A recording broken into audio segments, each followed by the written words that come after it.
Hello, welcome back to my welcome back to my YouTube channel. Hi, my name is Kemba. This is Kemba's World. I create a variety of content on this YouTube channel, such as a boatload of things. In today's video, I got another very scuffed book review.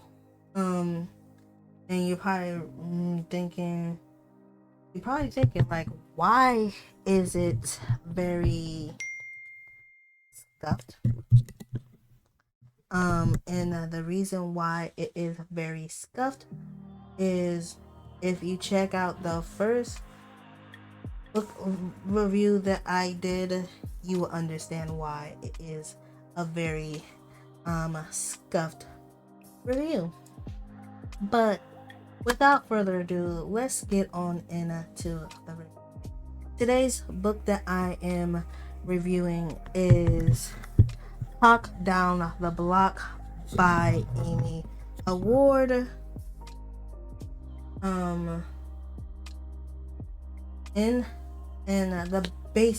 The summary of the story is, we follow our main female character, Trixie, as she is always the nerdy, overlooked, curvy girl that everybody loves. And one day she is going to meet up with the high school committee to plan their 10-year reunion. And during this meeting, the girls that used to bully her way back in high school, and they find out that her best friend is actually a very well-known NFL quarterback star. So they accused her of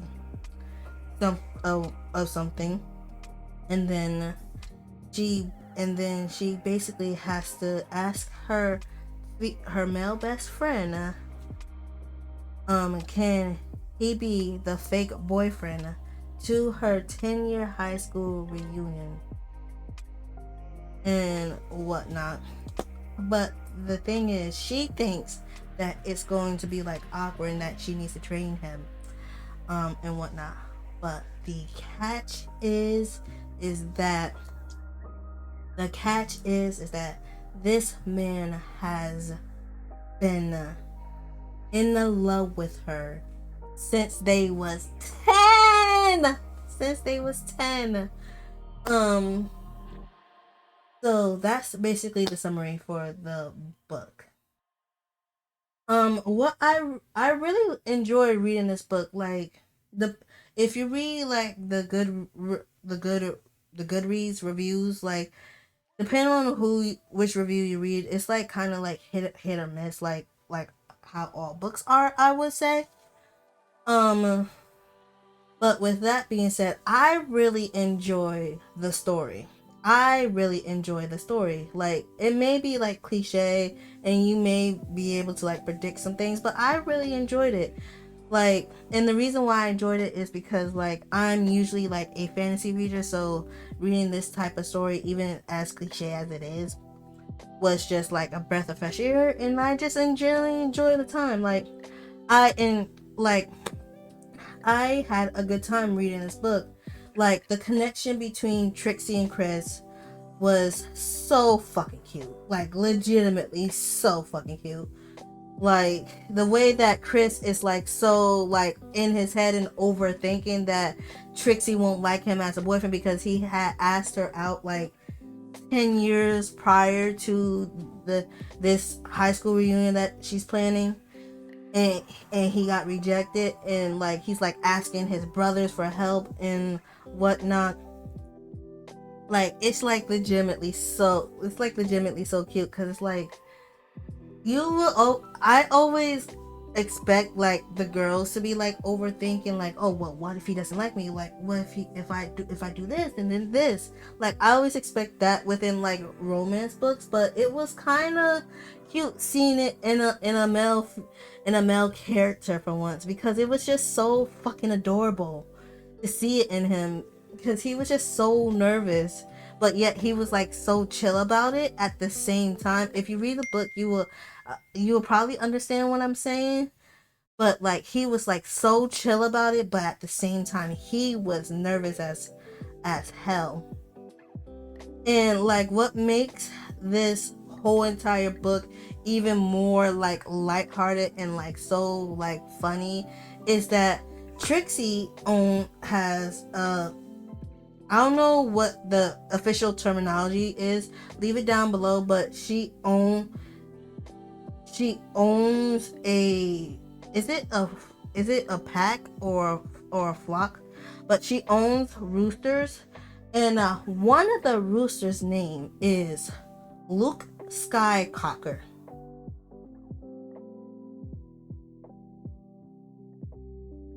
Yeah, you heard me correctly. The rooster's name was Luke Skycocker. And like even and every time that Mr. Luke would come onto the scene, they refer to him as his full government name, Luke Skycocker. So it would and then like and another thing that I love is that even though I didn't read the books nor watch the show, it gives off the vibe of Bridgerton meets American football family. I believe that's also what the author said about it in like the synopsis. And like if yeah, that is what the author said about it in the synopsis. I'm just now remembering off the top of my head. Um and like even though like I said I didn't see the show, but like I wholeheartedly agree with it. And then like another thing that I love so much about this book in particular is that the author was considerate enough to give a warning at the beginning of books. I believe it's chapter 28. I know it's like one of the chapters in like the 20th section. I don't know if it's like one of the earlier 20 in the early 20s or the late 20s, but I believe it's chapter 28. I believe she writes in the beginning of the book like that this chapter discusses like body image and like body dysmorphia, and like if you are a person that struggles with that, you can completely skip this chapter and whatnot. And like even though I read the chapter and whatnot, I appreciate that even though it's in the book, she gave the trigger warning for first and foremost, and she gave the readers an option. Like if you read it, cool. If you don't, that's also cool. Like it doesn't affect for me it doesn't affect the story like either way if you read it or you don't. Like I read it twice. Once with the chapter 28 and once without the chapter 28, without the trigger warning chapter. And then and like I still felt the same way. Like I still enjoyed the story nonetheless. Like the relationship between Chris and Trixie is just so wonderful, so amazing. The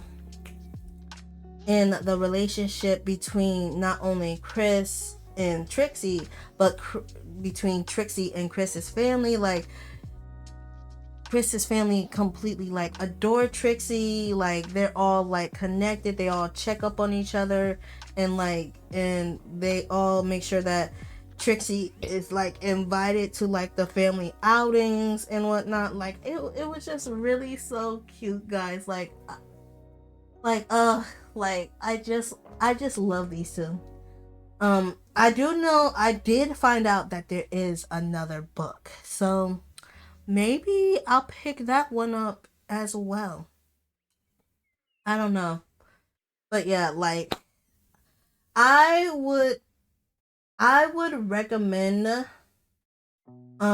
Cock Down the Block to you guys if you're interested in reading it.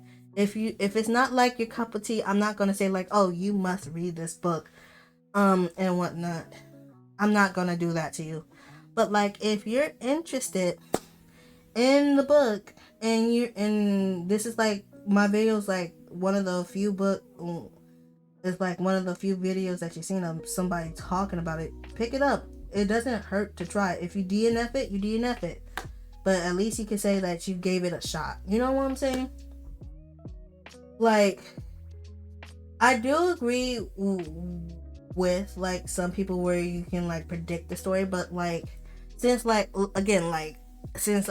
I'm mainly like a fantasy reader, like I didn't predict like how it was going. Like I possibly could have, but at the same time, like I still had fun, even if it like was so cliche. Like like I said, the relationship between Chris and Trixie is adorable. Trixie in the family is adorable, and and another thing that I really I found really and that and I really love is that how close Trixie is with her own family, because spoiler alert, Trixie's mom is a sex positive, I believe, former adult star. I could be mistaken, but like she's like sex positive, and she wants to make sure that her daughter has like a very like, you know, healthy relationship with sex, which is completely like normal, and even though like Tracy is like fully grown, but she has like this whole entire thing. And then in the early beginnings of the book, Tracy's mom sends her a sex toy, and she doesn't open up the box. She just like shoves it in like her hamper or like something, and along with like the hundreds and hundreds of like other sex toys that her mom has sent her. And like I just like legitimately thought that was like so fucking adorable, guys. Like I literally just thought that shit was like adorable as fuck. You know what I'm saying?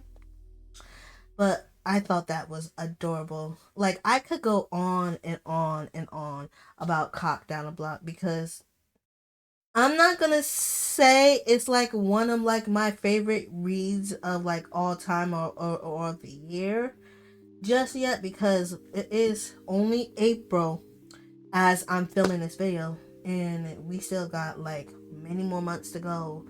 Those books could be on my top end of the year list. But with that being said, that is the ending of today's video. If you read Cock Down the Block or the second book, what did you guys think of the story? Did you like the story? What did you love the most? Did you laugh at the rooster being named Luke Skycocker like I did? Let me know in the comments down below. And this is and also guys, this is an important announcement. I'm going to throw it into this video even though I just concluded the actual video. This is our 10th YouTube video that we have uploaded to the channel. Yay! But with that being said, you guys know for like 10 videos straight, I was consistent. I uploaded every Saturday. So with that being said, going forward, if I have a video to upload that following Saturday, so for example, I don't have a video for next Saturday, if I somehow miraculously can film before that day and like get it like properly edited and whatnot, then it will be Saturday. But going forward, the new upload schedule for videos will be okay. The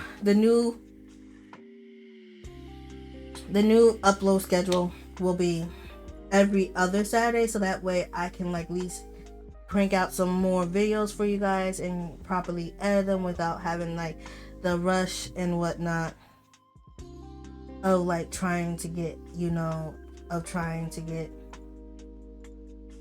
of trying to, you know, get it out on before like the weekly upload. So going forward, it's every other Saturday if I don't have a video to record the following week. If I have one, it will be uploaded that following Saturday, so that and whatnot. But moving forward, it is the other Saturday. I hope you guys enjoyed today's video today. Make sure to comment and leave a subscribe if you haven't already. And I will see you guys in the next one. Bye.